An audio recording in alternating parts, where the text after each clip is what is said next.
Good evening, everyone. Welcome to this session on data science.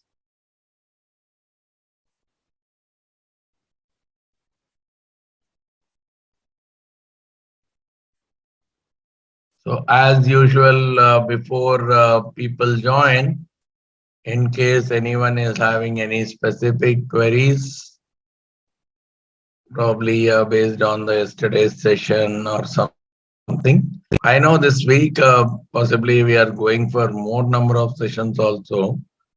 So I'm not sure whether you get some time to practice or not. I was informed that possibly by mid of May mid of March we need to finish off this course, and I'm sensing that it may go for a couple of more additional sessions as well. So that's the reason I'm trying to see if I can have one extra session every week. But Saturdays is becoming a bit more hectic for me because in my current role, I take a lot of classes on Saturdays and Sundays with my current organization. Right. So that's the reason I'm trying to push the Saturdays class to Thursdays coming from next week, not this week. So that you will also get your weekends where you can practice, and even I would typically allot those weekends for my organization's classes as such. So you will get a new schedule replacing Saturdays with Thursdays, right? Please don't mind, but at the same time, we can go slowly as well, right? Depending on your comfort, we can repeat the things, we can extend. So we'll go like that. At the end of the day, it should be like all of you are comfortable. Okay, so now there are a couple of queries that have come. Okay, I'll just start with some of the concepts. The first one is talking about adjusted R squared. Now, this actually, in a statistical parlance, right? R squared is what? As we said, it's a explainable variance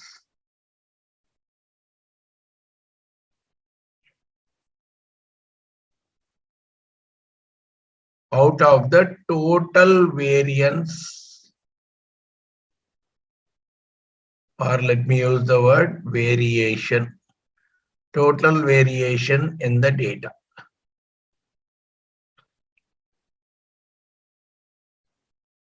So what is that we are saying? We have built one linear regression model.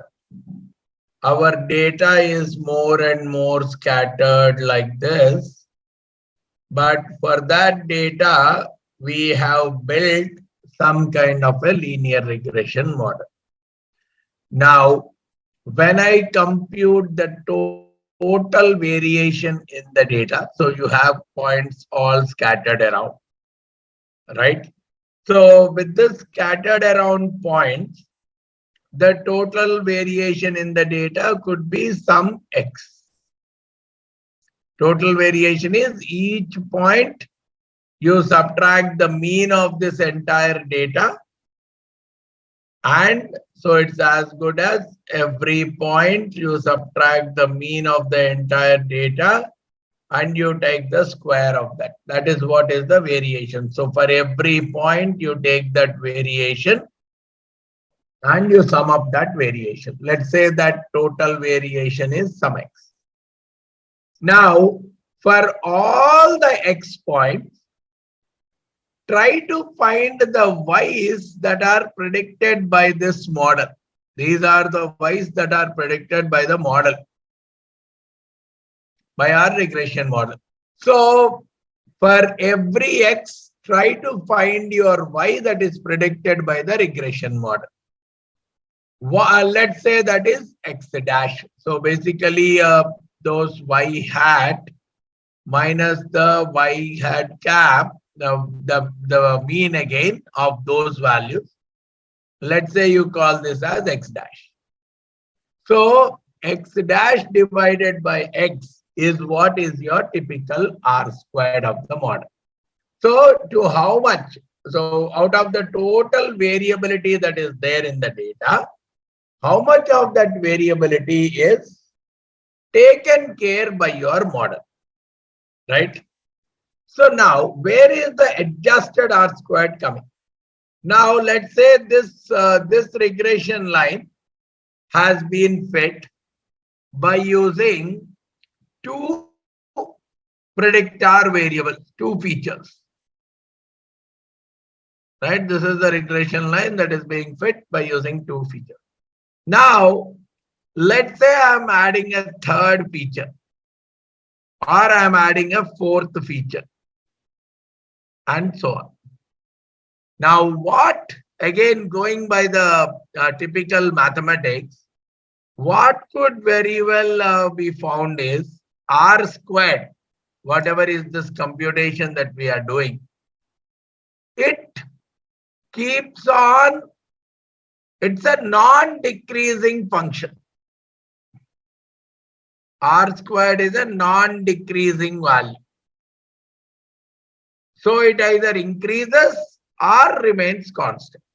So what I meant is, if you had two features A and B, right? I'm not getting into the mathematics. I'm explaining the general logic. So, I mean, general explanation. Mathematics wise, you can very well look at proving those things. I'm not getting. So, if A and B are the two features you had, and let's say the r squared of your model is 0.4. You add a third feature C. Irrespective of how junk is this feature or how good is this feature, your r squared will be greater than or equal to 0.4. Even if this is a junk variable, junk feature, but still your r squared will be greater than or equal to 0.4 only. So which means you add one more d. You add one more d. Let's say here you got the r squared as 0.45. Now your r squared will again be greater than or equal to 0.45. So what can happen is the r squared can keep on increasing or it can remain flat. So I really don't know whether the new variables that I am adding, are they really important features or are they just like that increasing the r squared? Or sometimes probably it can happen here it is 0.45 and here it is 0.455, and sometimes you may say probably here the r squared is the highest, so this model is the best model. But the increase is just marginal. Now what we say is a new variable or a new feature D can be added to the model only if this difference is statistically significant. Only if this difference is statistically significant. So to ensure that, what has been done is this extra measure called adjusted r squared. Because r squared only will keep on going up, I cannot compare the models based on r squared. So that's where what we are saying is, better we compare the models based on the adjusted r squared, and the adjustment is being done for the degrees of freedom, which is number of independent variables, number of features. Now possibly when there are only A and B, it becomes n minus 2 minus 1 in the denominator. If it is ABC, it becomes n minus 3 minus 1, ABCD, n minus 4 minus 1. So that adjustment is going to happen. All right. So I'm sure in case it's not clear, please let me know, Alpana. Then regularization, I'm going to explain today again. Okay. Then polymodel step. So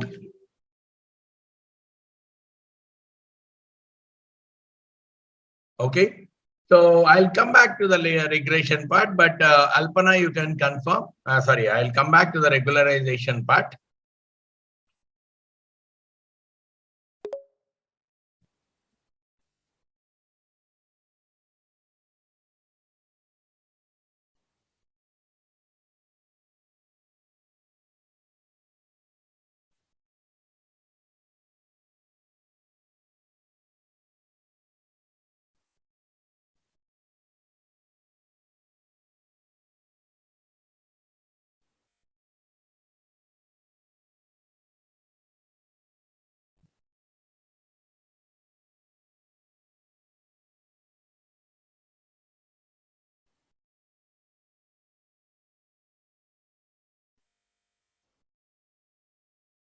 So I think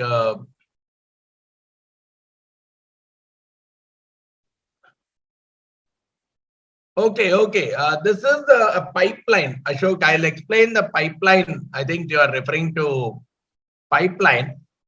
So in a pipeline, what typically happens is, I'll explain pipeline when we are building machine learning models in much more depth, right? In a typical pipeline, it is like, I think your polynomial features, I think you are referring to the pipeline only. Let me just go there.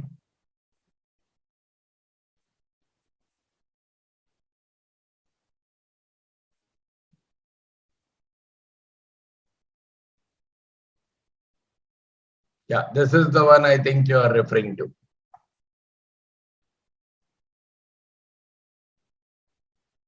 Right.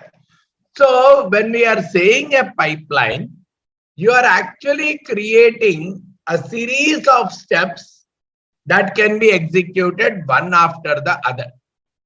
You can give different number of steps. So in each of the steps, you will give a list of estimator objects. So here we can give all the scikit-learn estimators that I can chain together. So these are all scikit-learn. This is coming from the scikit-learn estimator. So one is polynomial features. So which means it will take the data and based on that, it will create polynomial features from the data. Then once it has created polynomial features, it will do a linear regression on that data. So it is like one by one step that would be performed on the data. And that is what is typically the concept of a pipeline. We'll create more and more pipelines in the machine learning because we'll be doing different steps like data cleaning and possibly kind of variable encoding, categorical variable encoding. We would be doing non-normal transformation. We would be doing a lot of steps one after the other. So I'll take it in a much more detailed manner when we take up some of the machine learning algorithms, how the entire pipeline can be fitted. But for your clarity, wherever we create pipelines for deployment. Yeah, I mean, it's not deployment. Pipeline is for step-by-step automated execution.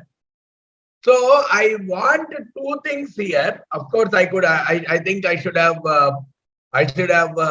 removed the pipeline here to start with. But pipeline is something that I have introduced basically to say that sometimes if I want to automate the steps one after the other, here I first create polynomial features and on the top of that polynomial features create a linear regression. So I wanted to do two steps one after the other. And that is the reason I have gone ahead with a pipeline. But for the time being, just hold on. We can simply change it to two steps, one after the other as well. All right. So in short here, Ashok, initially it will whatever the input data that you are giving, it will create polynomial features of degree 15, which means x to the power 1, x to the power 2, x to the power 3 until x to the power 15. And with those values, it will do a linear regression with your y. Linear regression will require your y value. So y with x to the power 1, x to the power 2, x to the power 3 up to x to the power 15 is typically fitted. Does that make sense, Ashok?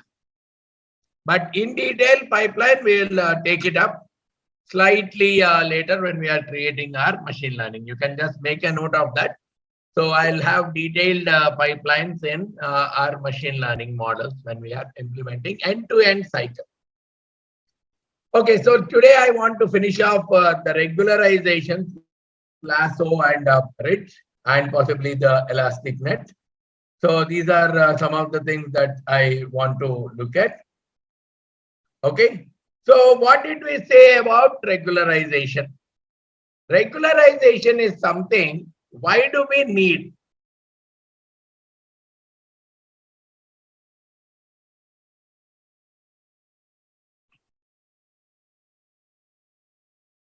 Many a times,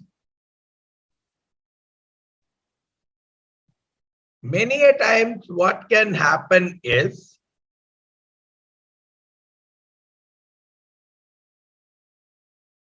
you are fitting a complex model. Think of it like it. You are fitting a very complex model to a simple data.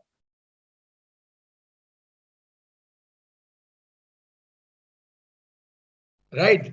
So because of that, what can happen is, rather than generalizing,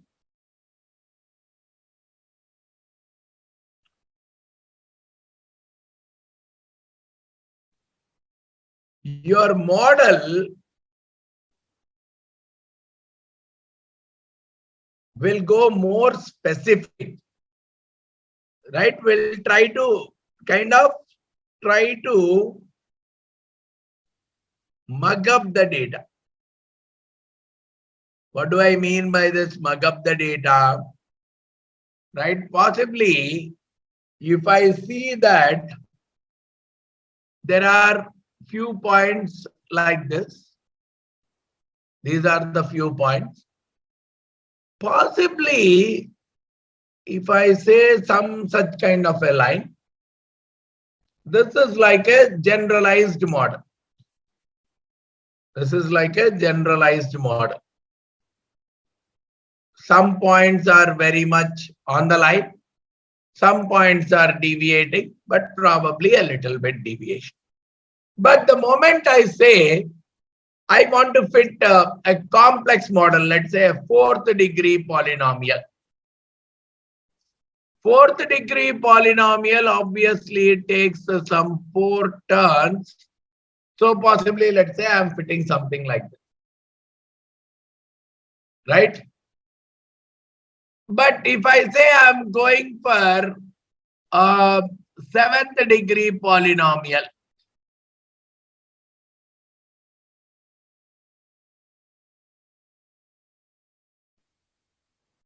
so the 7th degree polynomial can come more like this. So what is happening? Probably if I'm fitting a simple linear model, it is just passing through a few points and there are a few errors that are typically there. Right?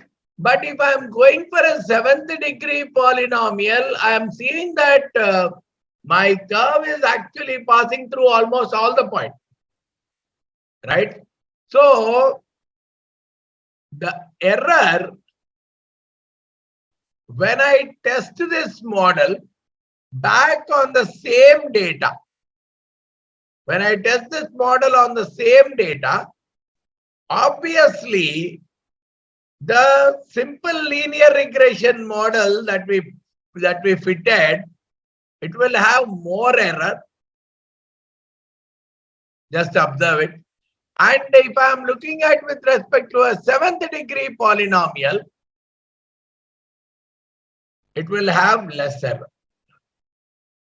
Now, what are we saying here? That 7th degree polynomial possibly could very well fit. I mean, it is trying to customize the existing data. It is not doing a generalized learning. It is trying to customize the existing data, and it is trying to learn each data point separately. It's not generalizing the learning. It's almost like mugging up the data. Now, what happens is, if I use this seventh degree polynomial regression model on a fresh data, what we see is the error is going to be substantially higher. The error is going to be substantially higher, which means that is where we say the model is having a lot of variance because the predictions are way away from what they need to be. Right? So the variance in the model is very, very high. And because of that very high variance, we call that as overfitting. Now, what happened yesterday, as I have discussed, one example, I think I have used one example yesterday. So this one. So if I'm saying for fitting a point x equal to 3 and y equal to 9,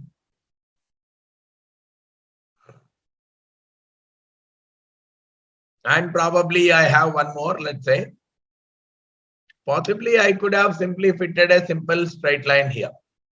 But at the same time, I end up fitting something like this also. So when I'm saying y equal to 3 plus 2x, when x is 3, y is going to be 9. But at the same time, I may say I will fit x3 plus 2x plus 30x squared minus 10x cubed. Then also when x equal to 3, y equal to 9 only, right? So because I had in my training data, I had one point x equal to 3 and y equal to 9. I wanted to fit that. Possibly I could have simply tried something like this. Rather than that, okay. So how it could come is, let's say I have 2 points or 3 points like this. I could have drawn that this is the best possible line, right? This would give me a little bit error for each of the points. Rather than that, I prefer a kind of a cubic model or something like this. So this will, what will happen is, now I don't know if I increase the value of x or if I decrease the value of x, I don't know where it will go, like this or this. So if I give some other value of x, possibly this one would give me a better error rather than this one where the error can typically get mounted like anything. So that is where what we are saying is, so this is coming because the coefficient, generally what is observed is the adjacent coefficients, let's say of x squared and x cubed. So they both keep going up, one with a positive sign and other with a negative sign, so that for some values they cancel each other, just like that 30x squared minus 10x cubed. So they try to go very large and they try to cancel off each other. And in some cases, what could very well happen is, because because one of them is very positive, the other is very negative. Obviously, for one value of x and y, they would typically cancel off each other, or they would have a very small difference between each other, and they might still look like they are fitting to your existing data. But when you typically change the value of x to something else, now the same example, 30x squared minus 10x cubed, when x equal to 3, it looks pretty much fine. But you make x equal to 4 or x equal to 5, you will get a big error. Now that is where we say, try to put, when you are saying regularization, try to put a cap or a penalty on the coefficient. So ensure that your coefficients, they just don't keep growing just like that. Only when there is a real value add, they will their value would keep growing, but just like that they will not keep growing. So only when there is a real impact on the final output, then only these coefficients will keep growing. That is where what we are saying, the coefficients also, we bring them into the purview of the minimization function. The coefficients also, I want them to be optimal, not so. Possibly in the earlier example, possibly a 3 and 2, 3 plus 2x, the 3 and 2 would have done the job for me. Now, rather than another 30 and another minus 10. So I want to ensure that the coefficients just don't keep growing like that, so that I would get my optimal result. So that is what is the concept of regularization. Any clarity until now? We'll see how it is done. But any other questions anyone has, or whosoever has asked the question, if it is clear until now, I'll progress further.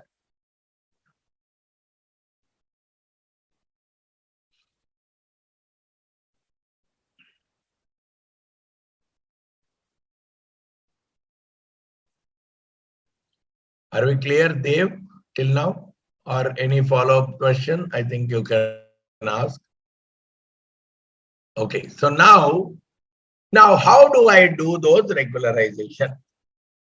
That is where I think in the last class we just initiated saying there are 3 types of regularization. So always think of it like regularization is like penalizes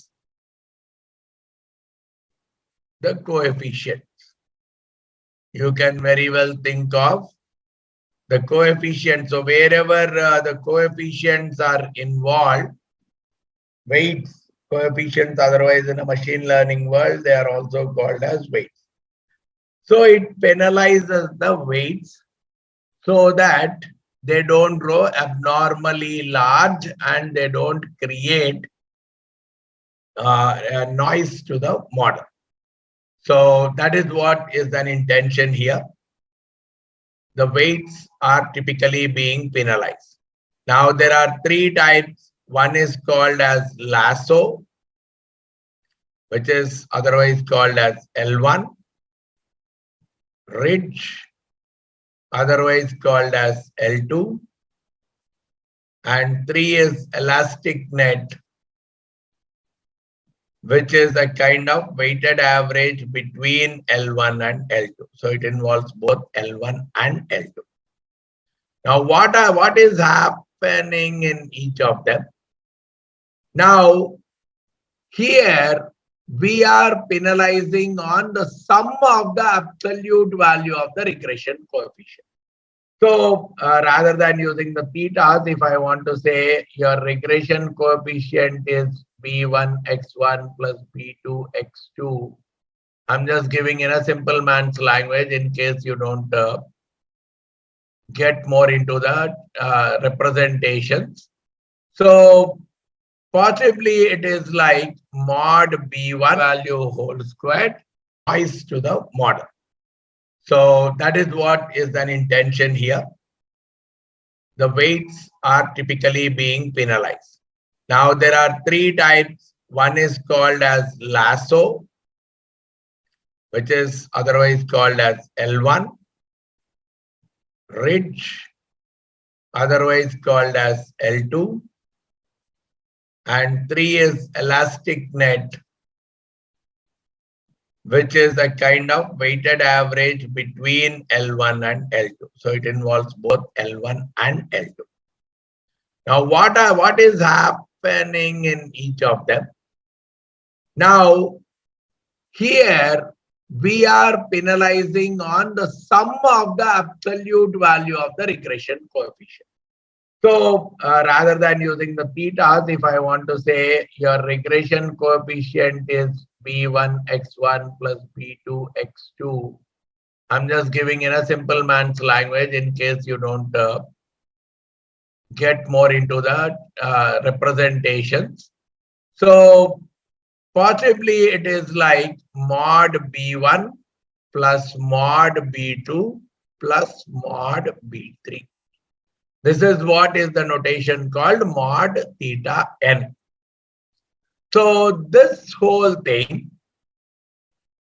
I put some kind of an alpha, which is like we call it as a factor. So I put an alpha on the top of this, right? So this is what I'm calling it as a penalization factor or penalty factor. So I am trying to put a penalty on the absolute values of the coefficient. So if 30, 10, minus 10, like that, if the coefficients are growing, then obviously they would not be considered, because now what is happening is we were talking about the cost function of a regression model. What is that we said? Whatever is your actual value minus whatever is your predicted value, which is nothing but h of theta. So in this problem, I can say this is what is my predicted value, right? Actual value minus the predicted value whole squared, summation, and 1 by 2m. This is what we simply said was our cost function, referred to our earlier discussion. Now what we say is, we also said that this cost function need to be minimized. That is what we said earlier, that this cost function needs to be minimized for a typical OLS regression model. Now what we are saying is, along with this, you add this portion also. Along with this, you add this portion also and minimize it. So try to find out your coefficients A, B1, B2, B3 by minimizing the summation of this plus this. By minimizing the summation of this plus this, you try to find out the coefficient A, B1, B2, B3. And that is what is the typical lasso regression model, or lasso regularization, or lasso penalization kind of a scenario. So in your cost function itself, you are simply adding one more additional dimension, which is a weights, which is the coefficient's absolute value of the coefficient. Now, what is penalization? Right? You are now, penalization is nothing but now you are seeing that you are, so you are bringing this into your objective function, right? So you are bringing some additional kind of constraints into your objective function. You are bringing, or possibly you may say, you are putting some restrictions on B1 and B2 and B3. Let them not grow. So my overall error will be reduced only when along with the OLS, even the values of the parameters also should be lower. Now, what is going to happen if my B1, B2, B3 are going to be very large, like plus 30, minus 10 kind of numbers? Obviously, this whole summation may not be a very small value, may become a very large value. In that case, the values of B1, B2, those high values will not be chosen. So that means you are actually putting some kind of restriction on the parameters A, B1, B2, B3. That is what we are typically calling as a kind of a penalization. You are not allowing A, B1, B2, B3 to be determined freely. Any possible value of B1, B2, B3, we are not saying that. We are putting some kind of a restriction on the values that B1, B2, B3 can take. So that kind of a restriction, if I put the absolute values of B1, B2, B3, it is called lasso, right? Possibly just I'll write it out. If I am taking mod B1 plus mod B2 plus mod B3, which is the absolute value of the coefficient, it is what is called as a lasso penalization. If I take the squared values of the coefficients, it is called ridge. And if I take a weighted average of the absolute and 1 minus weighted average, possibly I'll call it lambda. So 1 minus weighted average of the ridge, then it is called elasticness. I'm just putting it in a broader sense. Okay, so let me go through the slide. So I think we are now clear. This is your OLS cost function, this part. And this part is the penalty for lasso. This is the penalization function that we are using for the lasso. Now for the ridge, this part will become theta n squared, alpha times theta n squared. And for elastic net, this portion will become, as I told you, there is a lambda or a gamma something, which will take both of them, which will take elastic net with some weightage and 1 minus weightage times the ridge, right? Lasso and ridge. So we'll see that quickly. Let's go. So first half of the cost function is just an OLS function. And to this, I'm even adding up all the coefficients of the model. So we are putting restrictions on what could be our B1, B2, B3. We don't want B1 and B2, B3 to be growing like anything, because that is what has been a kind of a problem that was observed in the typical overfitting kind of an exercise, right? So based on that, if we are looking at implementing this lasso in Python, now the same thing will continue. I'm first doing the polynomial features, let's say 15th degree polynomial. So x power 1, x power 2, x power 15. And I'm taking a lasso. So first I will take the polynomial features. So all my x's that I am giving, they will be converted into polynomial features. And after that, a lasso regression model. This is also coming from scikit-learn. A lasso regression model with an alpha of 0.01 would be fitted.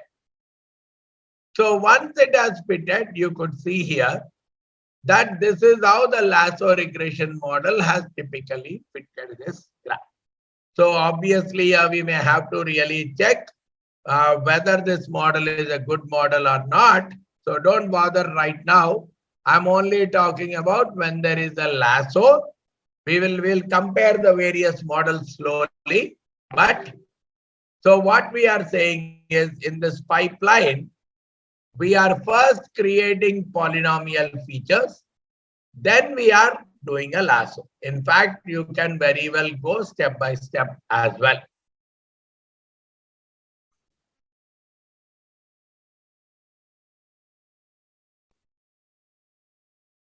Alpha value is 0.01 from where you could see here. This is what is the alpha that we are setting, right?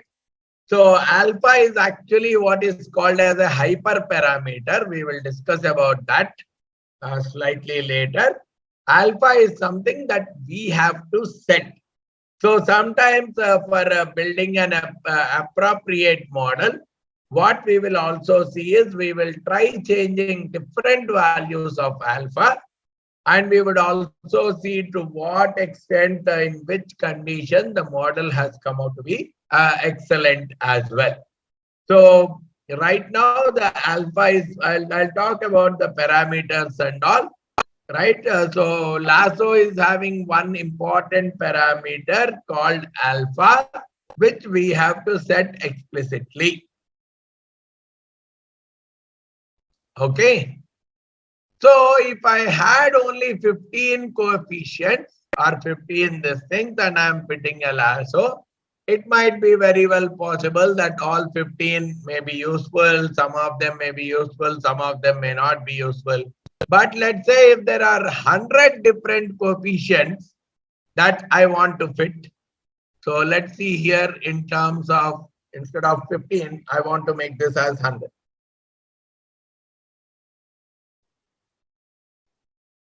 Okay, with inconsistent number of samples. Okay, possibly let me take it as 40.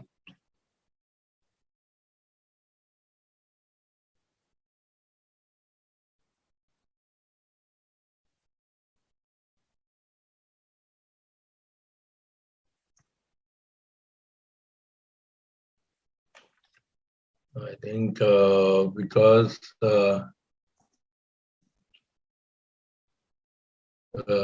this thing got disconnected.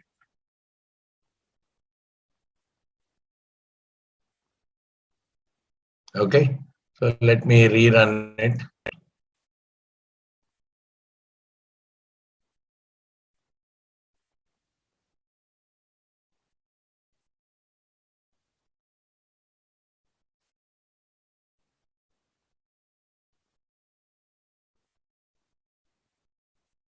Okay, so what we can typically see is when I'm creating polynomial features, let's say 100, and then I'm fitting a lasso regression model, it might very well be possible that this model would have eliminated so many features, right? Polynomial features I create a set of, so normally when I create without this pipeline, right?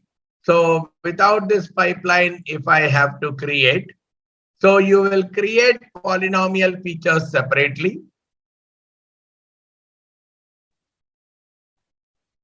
So I'm trying to avoid a pipeline.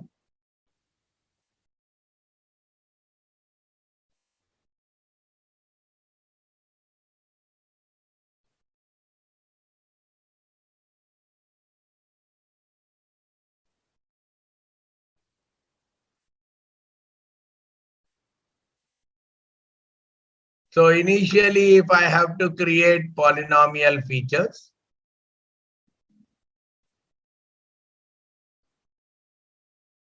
I'll have to create something like this. I'll show you without. So first I'll define the polynomial features, let's say of 15, right? Once I create the polynomial features, I have to transform the data.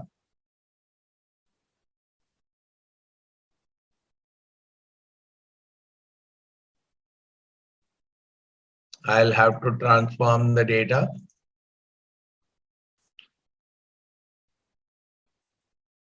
Let me create it in a new cell.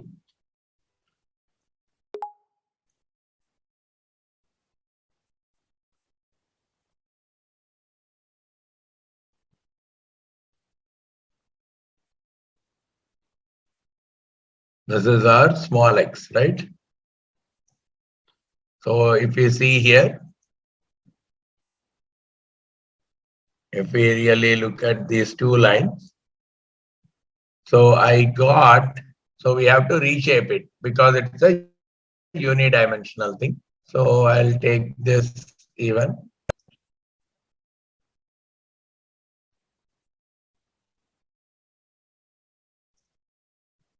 Okay. So I'll take this. So my x values will become polyfit.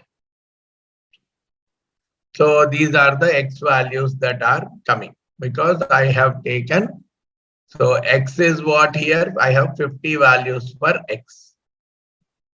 I have 50 values for X.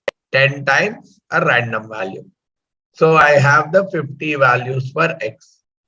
Now, which means here, all the 15 transformations of every X has, all the 16 transformations have happened. Right? So like that, I had 50 different, for all the 50 values, I got their X, X power 1, X power 2, so on up till X power 15. So probably let us store this in some other variable called polytrans. I'll save it in that. Now what I'll do is I'll fit a linear, I'll fit a linear regression model or a lasso regression model, right? So what is that I do in lasso regression? I'll have to specify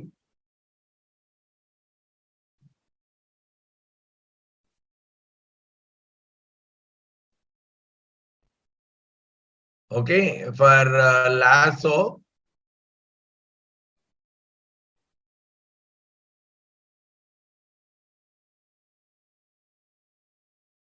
so this is the lasso regression. So what I will typically do is, so I'll simply define a lasso.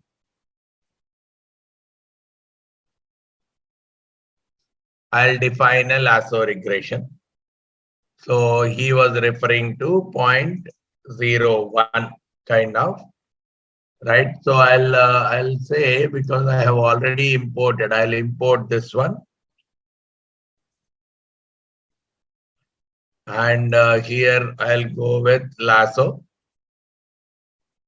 Now, once I have this lasso with me, I will simply say, possibly we'll call it as model 1.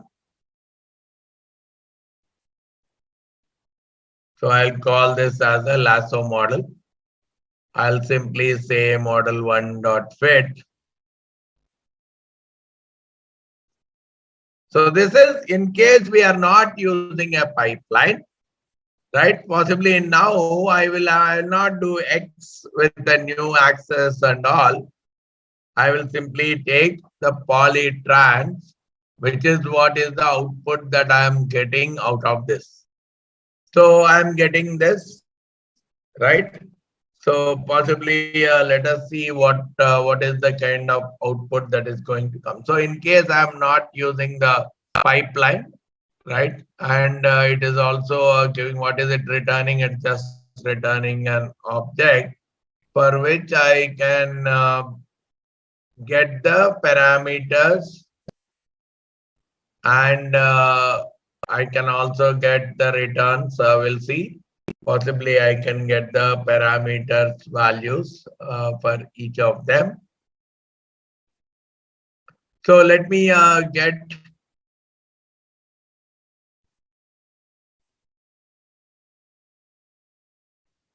okay, I can get the parameters for this estimator. So let me try first, let me fit, and then let me look at the parameters of the model. So I'm fitting it, and let me call it.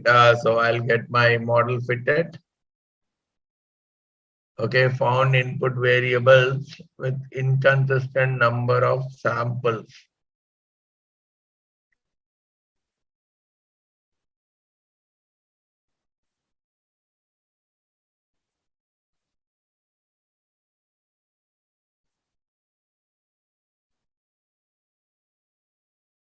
So we had Paul trans. We can convert this Paul trans, and then we can execute the alpha on the top of that, lasso on the top of that. Let me just see why it is coming out as inconsistent. The ND array is coming as 50 by 16. Okay, so the polynomials and y is coming out as, it's a simple. So we should actually convert this. We should convert this Paul trans, which actually is containing 16 variables, 50 by 16. And what is this 50 by 1,338? Where is this 50 coming in? Let me just see. Where is this 1,338 coming in? I think I'm referring to something else. Let me just see what are the x and y here. Okay, let me run. Okay, I think this is more to do with the x and y mismatch that is occurring. Because yeah, 1,338 is associated with another data set. So the x and y are being pulled out from there, looks like. Let me just check here. Yeah. Now the model got executed. It's only the, I mean, that 1,338 for y is coming from some other data set which we have at the bottom. Okay, so this model got executed now. Now I can very well get. So this is in case I'm not making a pipeline. I'm doing both these things step by step. First, I do a polynomial features. I fit the polynomial features and then do a lasso, fit the lasso for the polynomial, whatever the output that comes through the polynomial transformation. I would give that as an input and I'll fit a lasso model. Whereas when I do a pipeline, it goes in a sequence.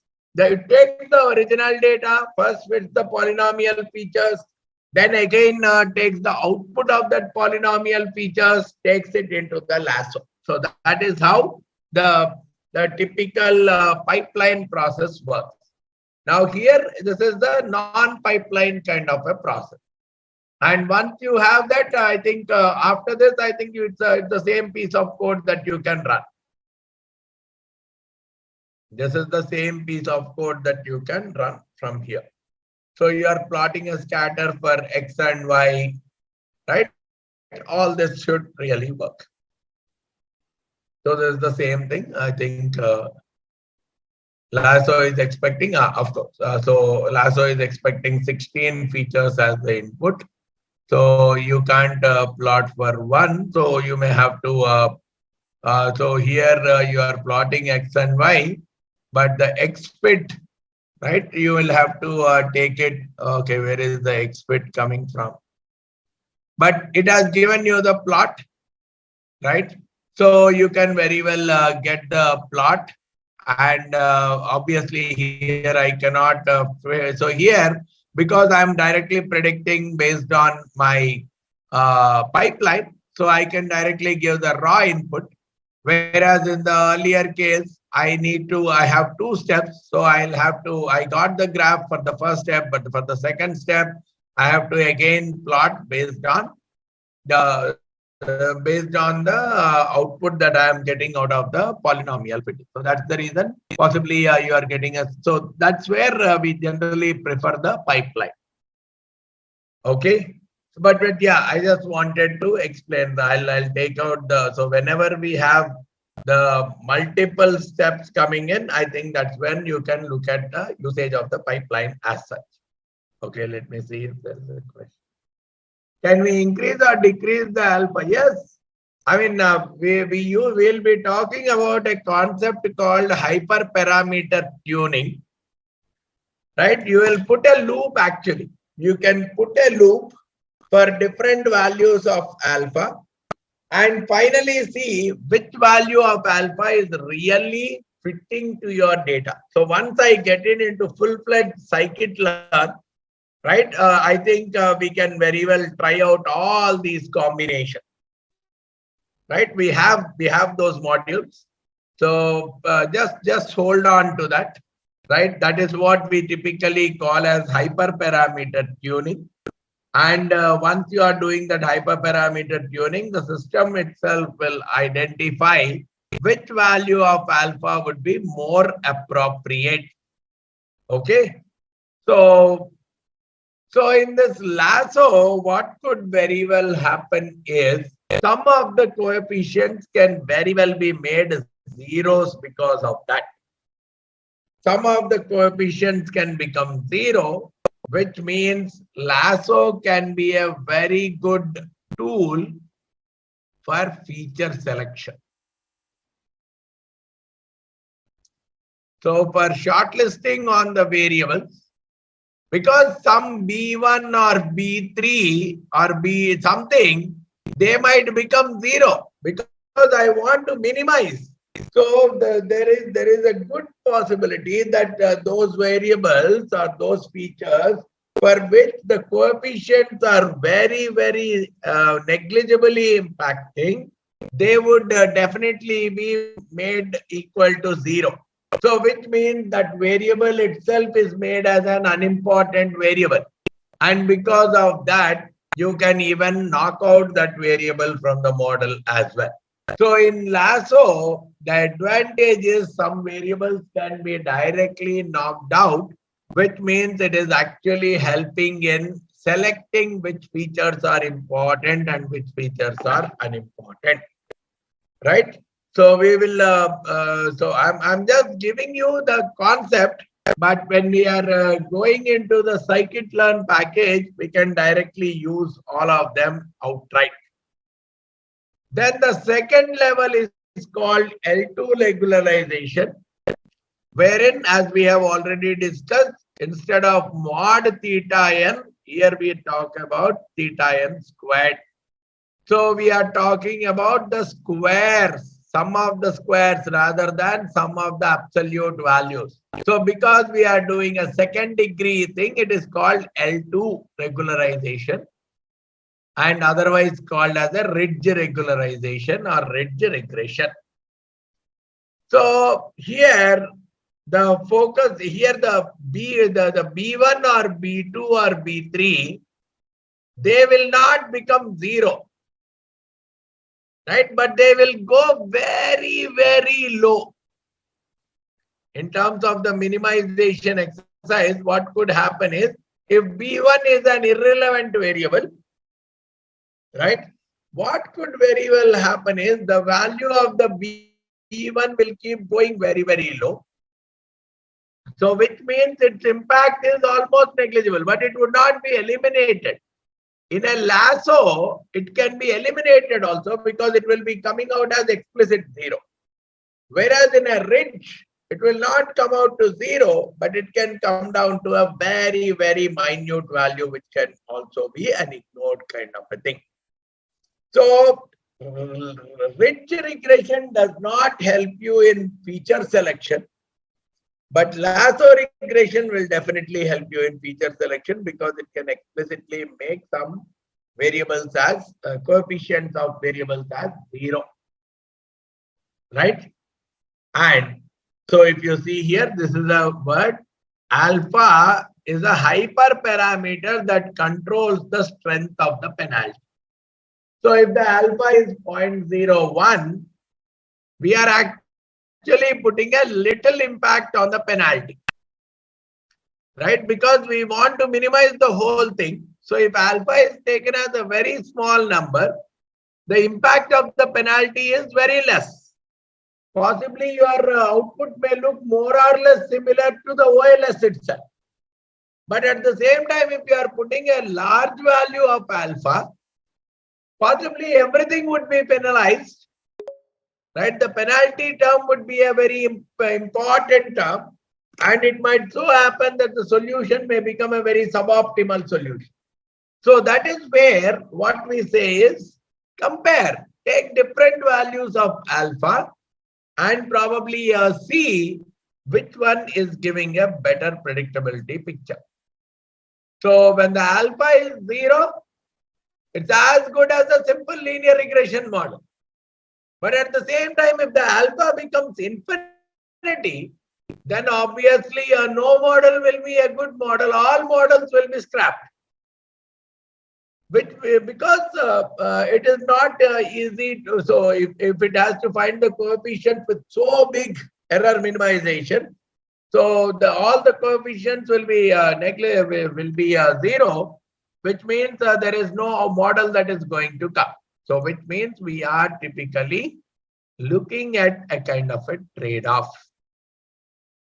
Then the same logic we can go for fitting a ridge regression model also. So the same way you can either put it as a pipeline, or I have already shown you, if you don't want to put something as a pipeline, I have already shown you how to do your steps. Initially you do the polynomial features, and after that you do the ridge on the output of the polynomial feature.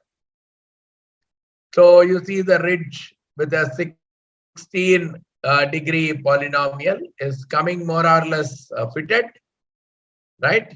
But at the same time, the ridge is making the impact of those coefficients much lower. So when we test all these, now here the mantra is very simple.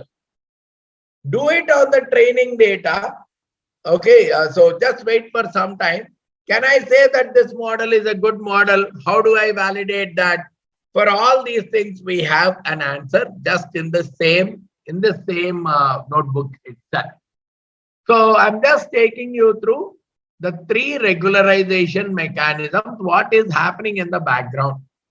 I hope you are all comfortable with the same. Then L1 versus L2, right?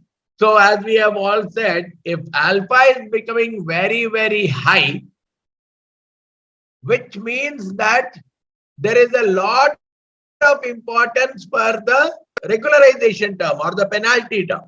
So it is very much possible that you will get a lot of B1, B2, B3s. They may become zeros under lasso. They may become very, very minute values under ridge. So the models can be very, very simplified. The models can be very, very simplified. If you are putting a polynomial features of 16 degrees, right? B1, B2, B3 up to B16 will be possible. When you are running a lasso with a very high value of alpha, so many additional coefficients, let's say B4, B10, B12, they all could be very much eliminated as well. So just for your comfort, let me tell you, I'll do one more exercise for you. Instead of a lasso of 0.01, let me set a lasso of 0.1 here, alpha. Your model might become a very simplified model now. Compared to the earlier scenario, let me plot even for 0.01.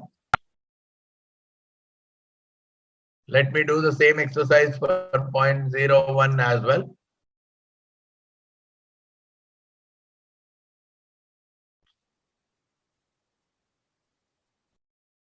Not much of a difference looks like. But let's say I'll put an alpha of 1.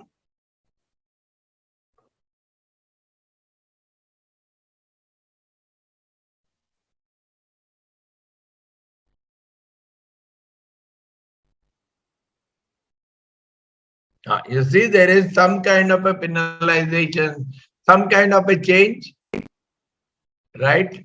So this one has actually penalized some of the parameters, and it looked like it's a very smooth curve compared to this curve, right? Where you could see some kind, now you could clearly see there is a kind of a difference. Now you see the starting point here is at 0.5, whereas here the starting point is somewhere between 0.5 to 1. So we are seeing a different graph altogether here, right? So because after adjusting, so here it has put a lot of penalty. Probably if I put a penalty of 10, you see a lot of flatness that is coming in. When I'm putting a penalty of 10, it looks like there is a lot of flatness because a lot of parameter coefficients are getting suppressed because of that. right? So that is what we meant by the alpha value. But the curve 0.01 is covering more than, yeah. So, I mean, what we are saying is based on the relevance. Now, if something is irrelevant, now here it might very well be possible that 0.01 is more relevant, right? But so 0.01 is making the model look more relevant. But in some cases, but it might very well be possible. We have to understand, Dave, if I test this model on a new data, how accurate will this model be? That is what is our best question. So I don't want, sometimes I don't want my model to completely mimic each and every element of the data, because it's not just learning the signal. We sometimes use this word. It's not just learning the signal, it's also learning the noise. Noise is something which is a kind of what you call residual, or what is that? It's a randomness. So I should not learn randomness. Only the pattern should be learned. But when I always fit a kind of complex model, what could very well happen is, along with the pattern, the system also tries to learn the noise, randomness. So if the system tries to learn the noise, it would not lead anywhere, because the pattern, I mean, that kind of complex patterns cannot be replicated to the new data. Okay. So ridge versus lasso. Lasso is always better, especially if I want a simpler model or a smaller model. Lasso is always better if I want a simpler model, because it eliminates some of the variables altogether by putting their coefficients equal to 0. Whereas in case of ridge, it will not eliminate any of the variables, only their coefficients will go as low as possible. Now that is where we are talking about a combination of lasso and ridge, which is otherwise called as elastic net. As you have clearly seen here, there is a alpha weightage given to mod n, which is the lasso part, and 1 minus alpha weightage that is given to theta n squared, which is what is your ridge part. So it is taking into consideration both the things together, right? So here the advantage is, let's say we have some variables, right? Possibly we are doing a multiple regression. We have some variables, x1, x2, x3, x4. Now let's say x1 and x2, two of them, they are highly correlated, right? Let's assume that x1 and x2, they are very highly correlated. Now what the elastic net simply does is, it will combine both x1 and x2 into a group. The two variables that you are having, which have high correlation between them, elastic net actually combines both of them into the group. Now it will check whether either x1 or x2, any of these variables, they are significant in predicting your target variable. If any of these variables x1 and x2, any one of them also, if they can fit the target variable appropriately. Now, if it is the case, what it will say is, it will include both the two variables which are correlated as a part of your model. It will not put a 0 to both these variables. Whereas if you are simply using a lasso, it might very well be possible that one of the two variables which are very highly correlated, one of the two variables would receive a 0 or would receive a very low weightage. So the correlated variables will be penalized by removing them in lasso, Whereas in case of elastic net, they would both of them be both of them would be typically included into your model. So these are possibly, let's not get too much into the mathematics of each of them. The intention of this course is not to get into the mathematics of each of the models, right? Probably we will discuss some of them, but definitely our intention is to see how they can be applied. So I'm again making a kind of pipeline. Possibly I'm giving a very, very low value to my alpha. Let's say if you want 0.01 as the alpha. Based on that, so alpha is the kind of weightage that is given to lasso, and 1 minus alpha is the weightage that is given to ridge. So now, if the elastic net has actually improved, now you could see here, I'm trying to get, so I have fitted a lasso, I have fitted a ridge, I am fitting an elastic net. So with this elastic net, right, I am looking at the elastic net here, and I'm trying to get the coefficient. I will try to get the elastic net coefficients, and I'm trying to plot the coefficient. Okay, so we will plot all the coefficients. So what is happening if you see only x naught, which is that interceptor, x1, which is the first order, first degree, x2 is having some negative value, second degree, x3 is having some positive value, which is the third degree, and after that it is just making it flat. And you could see, based on the ridge regression, their coefficient values are 10 to the power of minus 8, 10 to the power of minus 9, and so on. So which means it has penalized all the other higher coefficients. So it has simply retained x to the power 1, x to the power 2, and x to the power 3. Only the 3 powers is what it has retained, saying that these 3 powers are sufficient enough to predict your output, right? Rather than x alone, because your data is like a sine curve.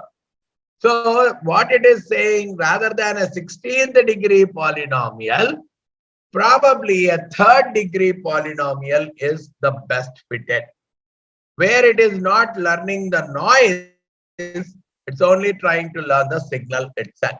So your elastic net has actually tried to go. So possibly if you are looking at lasso,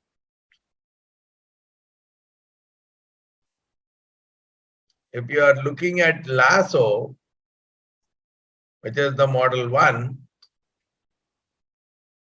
so lasso is typically so we had we have how many all the coefficients you could see here. Most of the coefficients are typically being made as very, very negligible kind of coefficients itself. So the elastic net, what it was able to do here, right? The elastic net, it has clearly identified that only the first 3 variables are significant, and after that all the other variables are typically insignificant. All the higher order polynomials are insignificant. So we will do one more practical exercise with the lasso. I mean, when we get into a regression machine learning model, so we will compare all of the models with one single framework from the scikit-learn. We are going to move, but regular here better we understand the concept of 3 types of regularization to address your overfitting that is present in the data, right? Then one more concept that we have to understand is the bias versus the variance trade-off.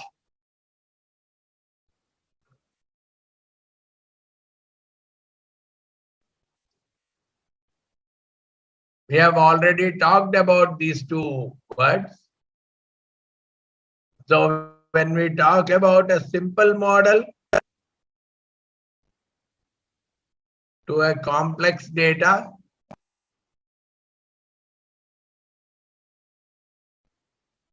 then it would be high bias, right? Because it is an underfitted model. Whereas on the other side, if you use a complex model to a simple data,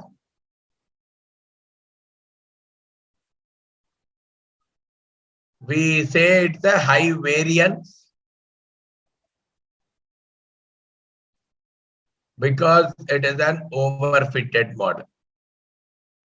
So this part we need to be clear. So which means, do I need to have models with high bias or do I need to have models with high variance?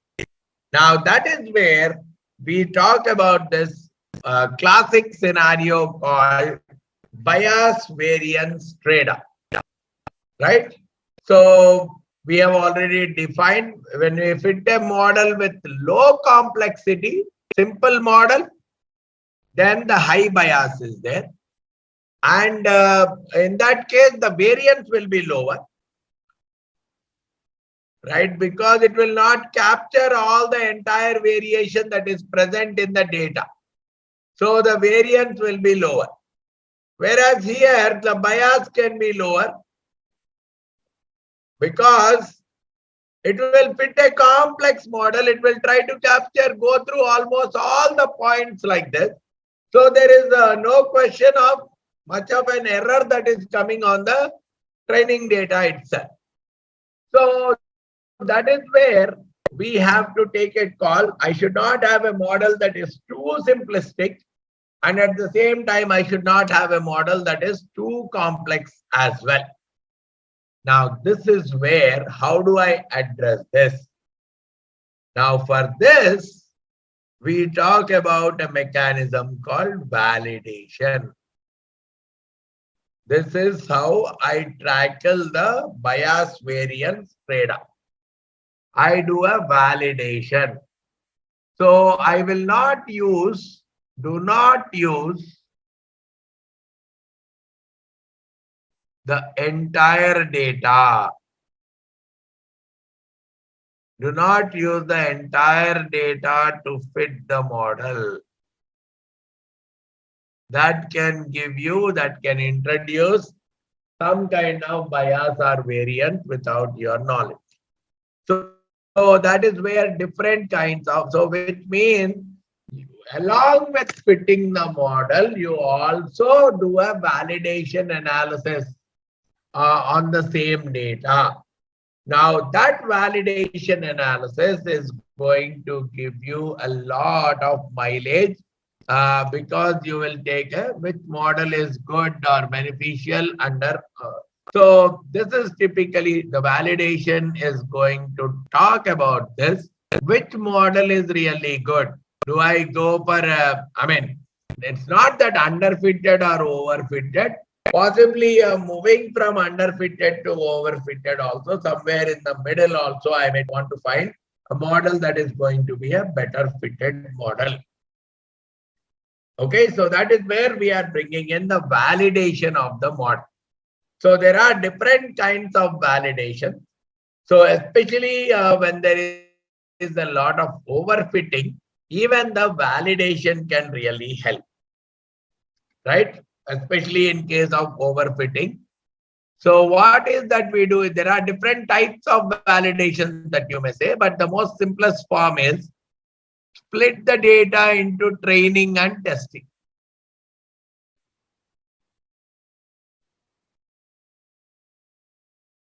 Split the data into two parts, training and testing. Now, what is that we are saying? Okay, let's say 70% of the data is a training data, 30% of the data is a testing data. Now you fit the model on the training data, even if it is a complex polynomial model, you fit it. But the same model you try to replicate on the testing data might be something like this. And the moment you try to fit this, you might get something like this. So which means the error is going to be much higher. And if the error is going to be much higher, you will directly scrap the model. Because you are creating the model only on a small portion of the data, or small or large, let's say 70% of the portion of the data you are using to build a model. And that model, you go back and test it on the testing data. If at all the accuracy is getting very much damaged on the testing data, you better scrap that model. So that way what happens is, even if I don't know any mathematics about any of the models, I will simply test that models on the testing data. The moment I know the Python coding, I can test these models on the testing data, and I can directly say this model is better compared to the other model. So cross-validation is helping in the issue of overfitting, right? And so we are actually, so when I'm using the word validation, I'm talking about setting aside a portion of the data, let's say 30%, 20%, setting aside some portion of the data, which I will not use to build the model, rather I will use to test the built model. So that is where I'm validating before saying that this model is a good model, right? So that is what we are doing in cross-validation. Then, so that is what we are doing in validation. So there are three different forms of validation that we can think of. One is the holdout sets, just like the example that I talked about. So 70% is what we call as a training data. I'll fit the model. Whatever the data that I'm using to fit the model is typically called as the training data. Whatever the data that is used to validate is called as a validation data or a testing data kind of a thing. So that is what is a holdout data set. So this kind of a mechanism where we are splitting into two groups, training and testing. This is called holdout data. Whereas we are holdout based validation. Whereas the other thing that we have is a cross validation. Okay, I'll just talk about them. Cross validation. And the extreme case is leave one out cross validation. Leave one out. Now, what is happening in these? So in a cross validation exercise, okay, I'll go step by step. So when we are talking about holdout data set, we have already talked about it. We take some 30% of the training data, we take 70% of the data for validation, or we take 30% for validation.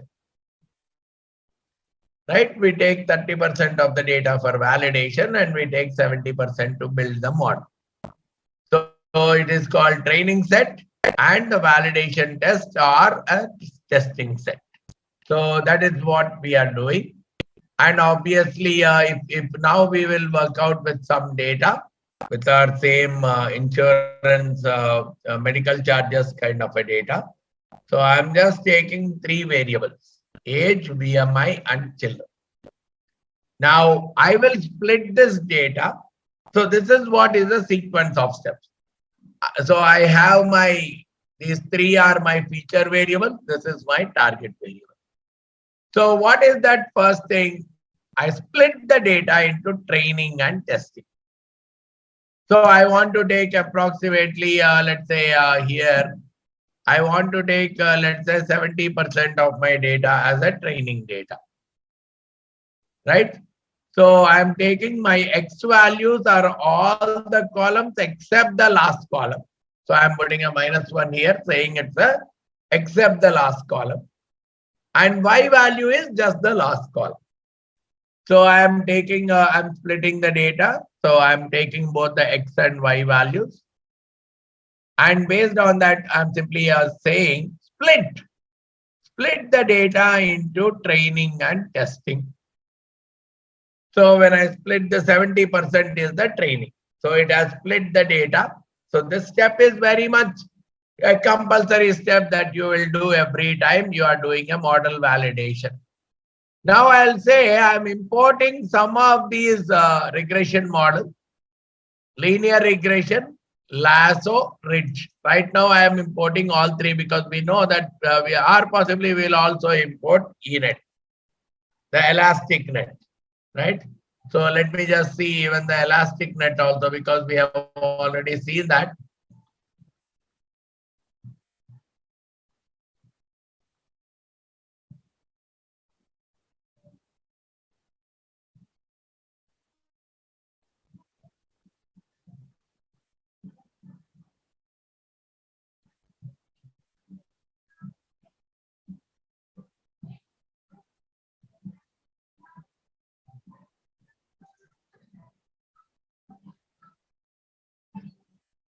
Yeah, this is the one. So I think it has to be called elastic net. So I'll also import the elastic net as well. Right? So I'll import linear regression, lasso, ridge, and elastic net. And we are measuring all the, now what is that we do? You observe, this is what is a good important thing about the models. In data science, we build a model on a training data. This is the crux of the data science model. You build the model on the train data. You test it on the testing data. You test it on the test data by using an appropriate metrics. By using an appropriate metrics. So that metrics could very well be, so in this case we are saying we use the mean squared error as the metrics. To compare all the four models, we are using a linear regression model, we are using a lasso model, we are using a ridge model, we are using an elastic net model. So I will compare all these four models. Right now I am telling you, first split the data into training and testing. Then whatever are the models that you require to fit, you just import all those models. We can also put 0, 3. Okay. Instead of putting a -1, right? That is what you are saying. Dev, I think you are referring to, instead of a -1, you can't to put 0:3, not 0, 3. We can put a 0:3 for the column. Okay. So now what is that we are saying? I'm taking that this is my metric, and we can see that I'm actually initiating the model. The model is called linear regression. Once I initiated the model, I'm fitting by giving the X values and the Y values. Once I fit it, so basically these are the 4 steps. Initiate the model. This is the first step. This is the Python way of doing from scikit-learn. Then you say fit the model by giving the features and the target. The third thing is predict the test set using the model, using the built model, compute the error. Straightforward. So these are the 4 steps, these are the 4 lines of code that you have to write every time. right? So when I run this, it looks like when I'm using the linear regression, OLS, my error is around 126.83 million. Right? My model error has come out to, so 123.627 million. Linear regression. So you don't need to know anything else. You see now, you will spend a lot of time in data cleaning and all those things, but model building and evaluation is a straightforward work. Right? So we'll spend, and that's the reason I'm spending a lot of time on the other peripheral aspects, 123.627 million. That is what is the accuracy that is coming out, the mean squared error. The error is coming out between the predicted values and the actual value. Now, you can see I'm running a lasso. You set any kind of a value for alpha. Right now, I'm not getting into changing the value of alpha. Right? Probably if you set an alpha as 100, again, you have initiated the model, fitted the data, fit the model by giving the features and the target, predict it on the testing data, find the error.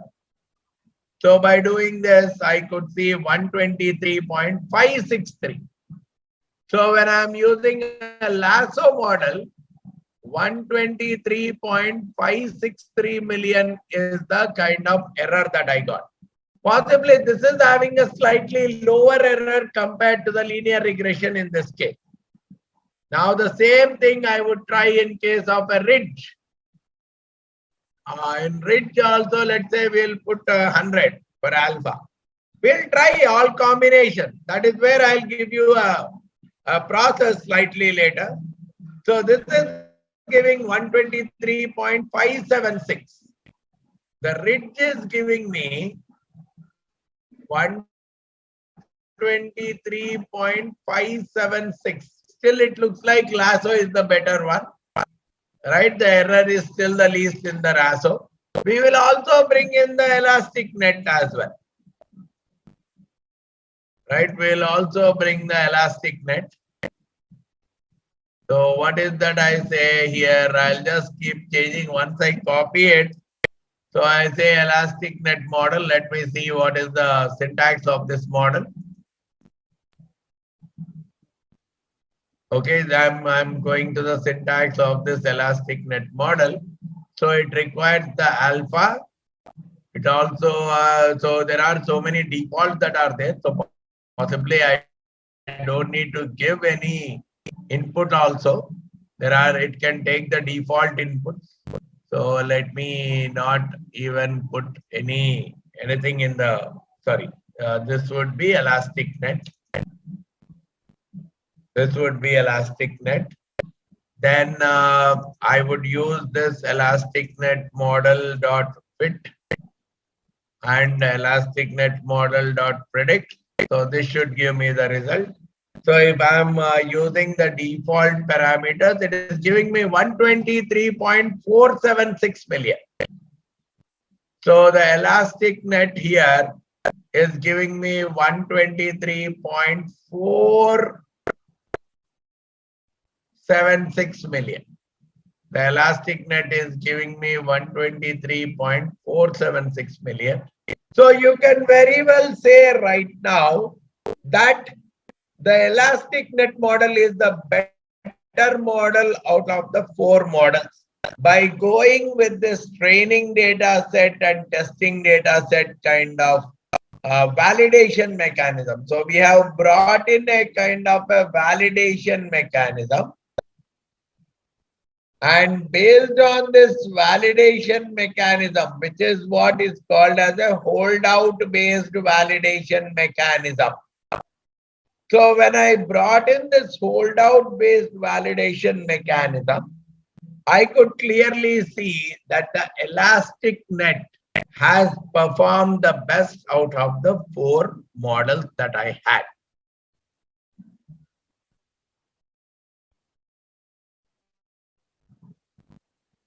It's not max in. Okay, that's the reason I have taken them out.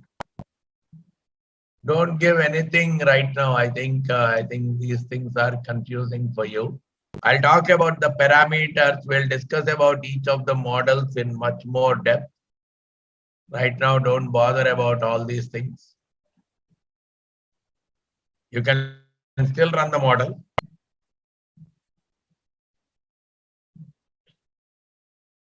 Okay, you can still run the model. So those are typically called as the parameters of the model. We'll discuss about all those things.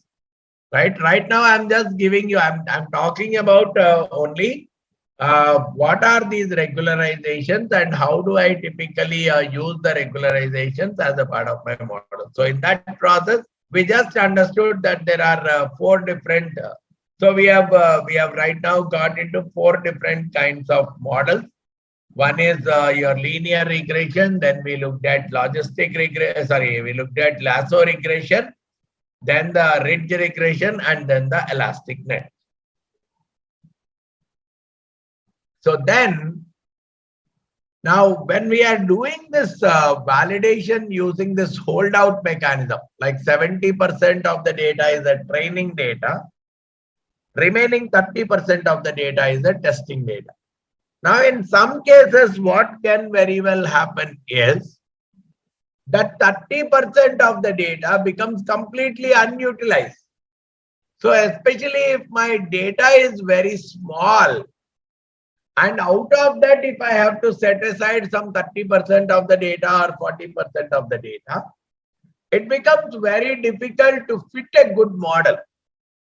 Of course, if I have a large volume of data, no problem. But even there, what can happen is I'm fitting only one model altogether on the 70% of the data. So it might very well be possible, even that 70% of the data sometimes may be very biased due to outliers, or sometimes because of one or two extreme values, the model itself can get biased to the various outliers, etc.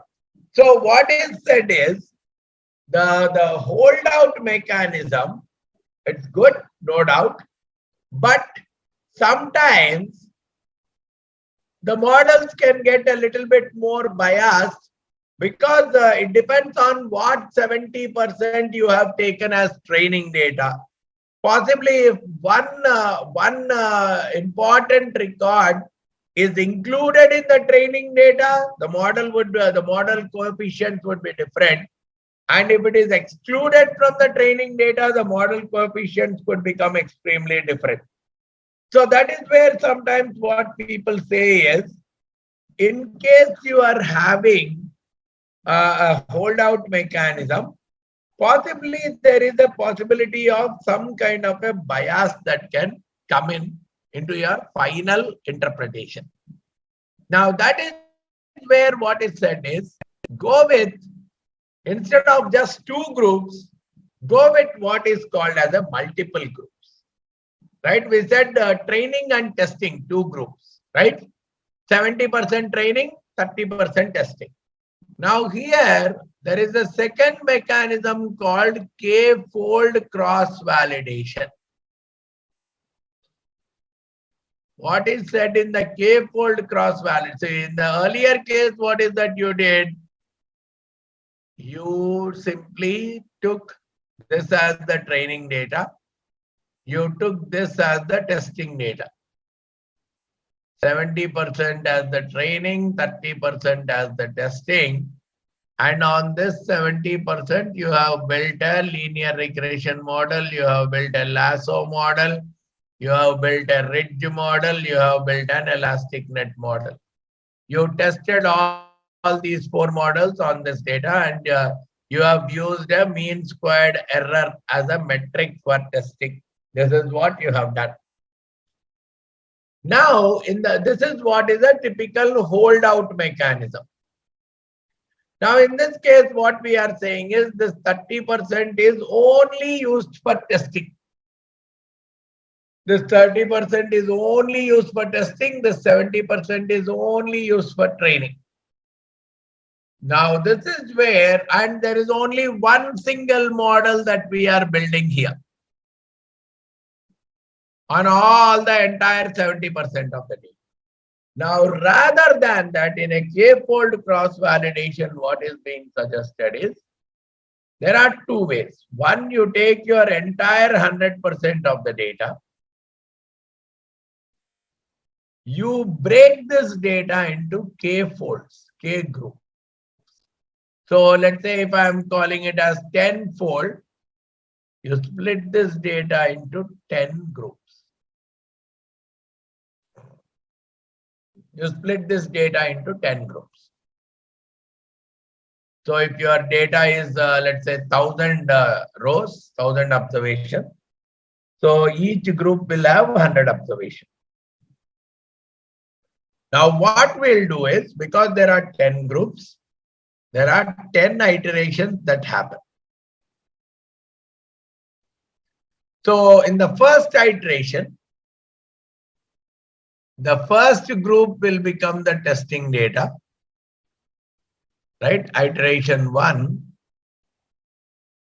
The first group will become the testing data, and the remaining 9 groups will become the training data.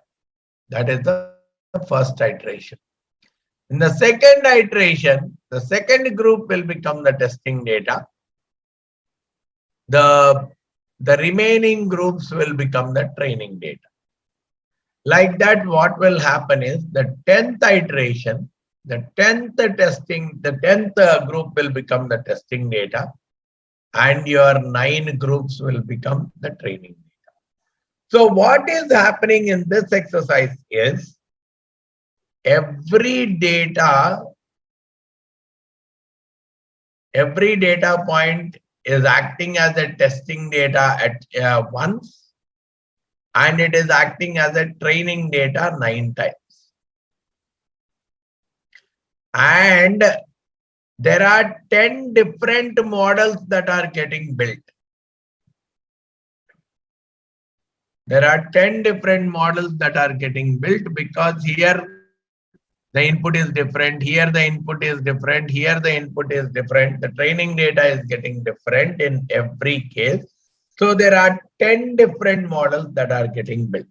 So what will happen is, the authenticity of the model, the reliability, here we are only building one model and testing it, whereas here we are building 10 models. So because of that, what can very well happen is, the authenticity of the model is going to increase quite drastically.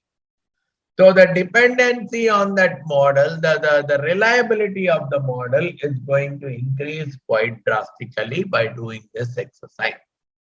This is called as a k-fold cross-validation exercise. K is how many groups you want to create. So we are using more number of trials, more folds in the data. So if I'm doing a 5-fold or 10-fold or a 20-fold, it means that I am building those many models and aggregating the results of all those models to finally give a final prediction. So we can do it into 5 groups or 10 groups or something, right? So we can use this function called cross-validation score. So we'll do this cross-validation also accordingly. So when I'm doing this cross-validation, I can do this cross-validation score with respect to a linear model. So if I'm doing the cross-validation on the linear, we can do it for all 4 models also. So if you are doing with the linear model, it is coming out as, so I am taking the negative of this one. So you convert it 129.389. You see here, 129.389. If you are doing it on, or probably I have run it, right? So earlier, so here it is getting a lower error, no problem. But here it is giving me a slightly higher error. But this is the most reliable thing. So it's not about getting a lower just with one set of data, but how reliable is my output will come through the cross validation. So if I do the same exercise after the cross validation, I want to check with all the 4 models, right? Instead of linear model, I will give the lasso model. And I'll do the same cross validation score for the lasso model. 129.389. I think this one is also more or less the same. So with the lasso and the linear, there is not much of a change that is coming out here. And what about the rich? I can give this as the rich model. 129.389. I think after that, there are some small changes that are seen, right? And similarly, I can do the same with my elastic net model as well. So this kind of an error that comes is much more reliable than simply doing a 2-group classification. I mean, training and testing data. So what we will be doing is when we are comparing various machine learning models, right? Once I enter into scikit-learn, it would be like a template itself. Every model, one after the other, it goes into a template. We do some 6 or 7 steps, and we would only be comparing the output, right? So that's going to be a more mechanical kind of a process. Right now, we are trying to understand whatever are the various other learnings that can very well be run. And the extreme random state will be required for reproducibility. You are very, very right. It's like a seed function. So if you are setting a specific random state, then we are going to replicate the result. Your results and my results will be the same. You are very right, Ashok.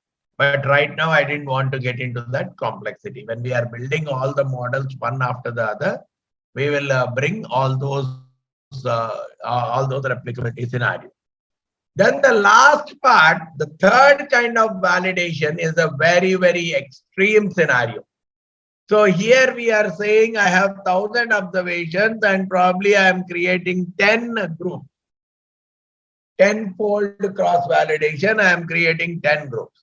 Now what we say is create 1,000 groups. So create 1,000 groups means each group will have only one element. Now what it says is now 1,000 iterations will happen because you have created 1,000 groups. 1,000 iterations will happen. In iteration 1, the first observation will be your testing data. 2 to 1,000 observations will be your training data. In the second iteration, the second observation will be your testing data.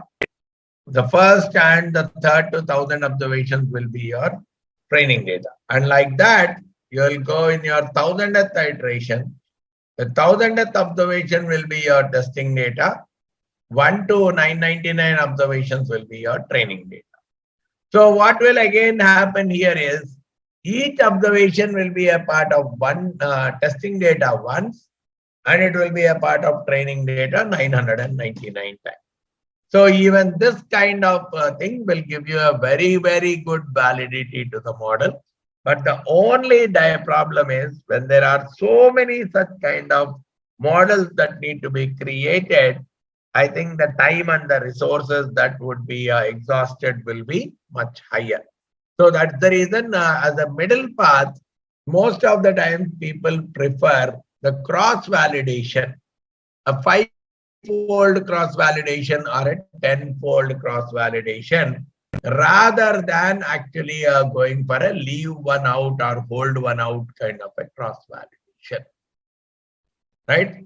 So I can very well, you see, I can very well give the leave one out cross validation.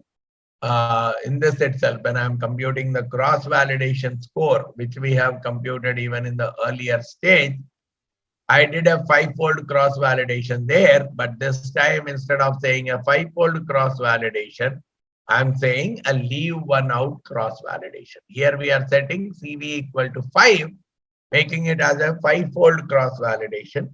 Here it's like do for all of them. It will take some time because it has to run so many times. So you see here, it has typically done, but it may not give any kind of a benefit also sometimes, right? Even after doing for these many folds, 129.736.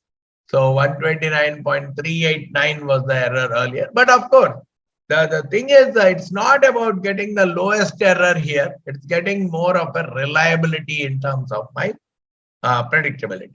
Okay. So with that, I think we are more or less done with this module, where I have discussed about linear regression, where it works, where it does not work, especially the outliers, the presence of outliers in the data, etc. Then that's the reason we talked about the underfitting kind of a scenario. Then the polynomial function, how can it help me in terms of overcoming the simplicity associated with some kind of a data. Then we brought in the overfitting also.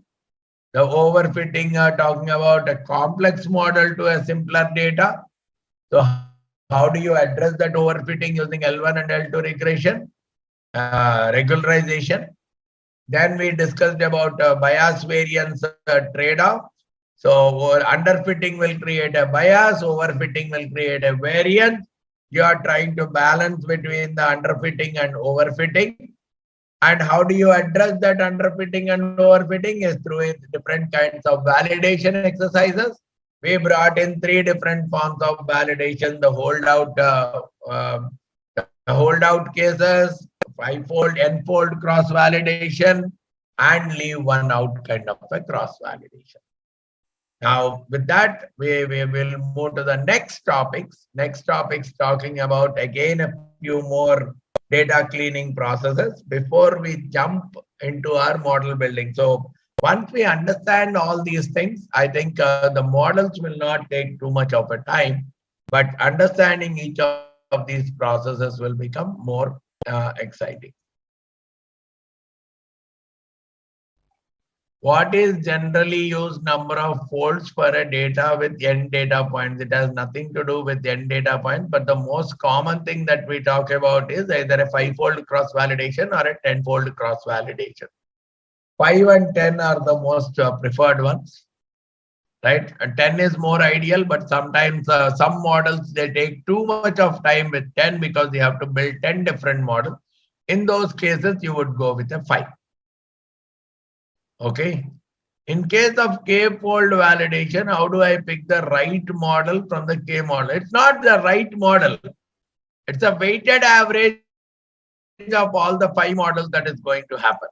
So it's the sum total of all the 5 models that would be used for your prediction, which is internally taken care by the model itself in the scikit-learn or others. But it's not that you are choosing one model out of the 5. All 5 models will be utilized. The predictions from all the 5 models will be utilized. That's the reason we say the authenticity and the reliability is much more higher there. Rather than taking the decision based on one model, we are taking a collective decision based on multiple models. In all 3, which one is more reliable? As I said, cross-validation is more reliable, right? Leave one out is ideally more reliable, but in a practical world, it is very difficult to implement it. So only when the data sets are small, we suggest for a leave one out. But when the data sets are probably anything more than 500 or something, don't get into a leave one out. You can very well try out for a 10-fold cross validation as such. All right. So I'll stop this session here. I think I have already shared in case there are questions, that is fine. Otherwise, this module is done. So in case you can practice it, and in case you have some queries, you can come back. So there are some more important aspects which are all a part of what is called as data pre-processing. Before you run your models, you have to check for all these dimensions. So that is what we are doing one by one. And probably once we are done with all these things, I want to put up one integrated project, right, where you take up a data and you do all these cleaning activities and possibly run all the models and see which one is actually fitting. So once we do all these understanding part, we'll quickly run with one or two projects end to end, which were executed in some other courses or something I already have. So based on that, we'll try to address. Okay. Tomorrow we don't have a class. We have it on Friday. But from the next week onwards, we'll not have on Saturdays. We'll have it on Thursdays itself. So from the next week, we'll plan Monday, Wednesday, Thursday, Friday. Whereas this week, we are already done with 3 classes and we'll have one on Friday. Okay. So you should also do some kind of practicing so that you should do on some other data set. That's what is the most interesting and engrossing thing that comes up. So first thing is plan it on the same data set, but at the same time, parallelly, you should be able to work on this data set. Yeah, we don't have on Saturday this week. And Saturdays, I think I have stopped because I'm completely getting blocked with my other activities. So it's becoming too much of a strain on my throat. So Saturday I have stopped. So we'll again go with the weekdays itself. Okay. Yeah. Thanks a lot, everyone. I think a good number of you are participating quite engrossingly.